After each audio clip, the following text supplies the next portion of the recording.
So I'm quite the DIY expert, and I have tons of experience working on these kinds of projects. I mean, just look at these creations. Hammer nail, adjustable knife hand, and my personal favorite, lemon sucker on a stick. But there comes a time where I feel every new homeowner needs to try their hand at a do-it-yourself project. Also, it's a great way to challenge yourself and try learning new things because you're too poor to hire someone to have them mess it up like something else's YouTube video. You should check him out, he's great. And here's 15.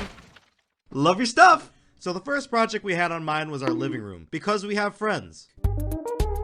Unfortunately for me, I was feeling awful, as it was the beginning of spring and I get awful allergies to the point where I sound like a chain smoker due to all the congestion. And I sneezed so hard that it could move the earth out of the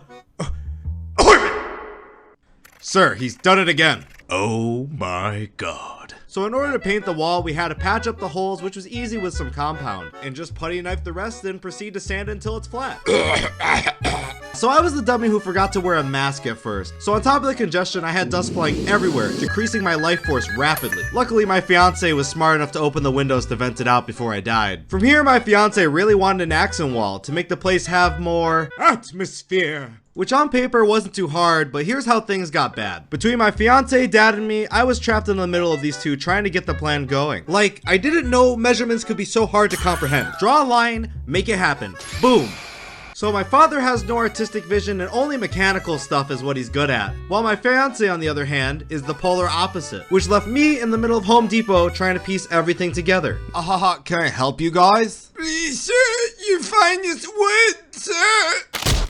And just like that, I got myself 1x3-inch wood. Then I found the studs in the wall, cut the wood, and nail gunned them right into the wall. And it came together very nicely after painting. Now, for something that I've wanted for a long time in any living room of mine. A floating TV mounted to the wall. Wall mounts are actually evil, and the process of getting the TV up was absolutely miserable. Everyone was fatigued, and I was still a shell of a man. I was basically at 25% of my physical ability the whole day. Like literally walking up 5 steps almost killed me. But we bravely continued this DIY journey and marked the bolts where they needed to be, and then disaster struck. I completely missed the nail and hammered a hole into the wall. It's like it was totally my dad who whipped completely. I'm a DIY expert, but using our fat brains,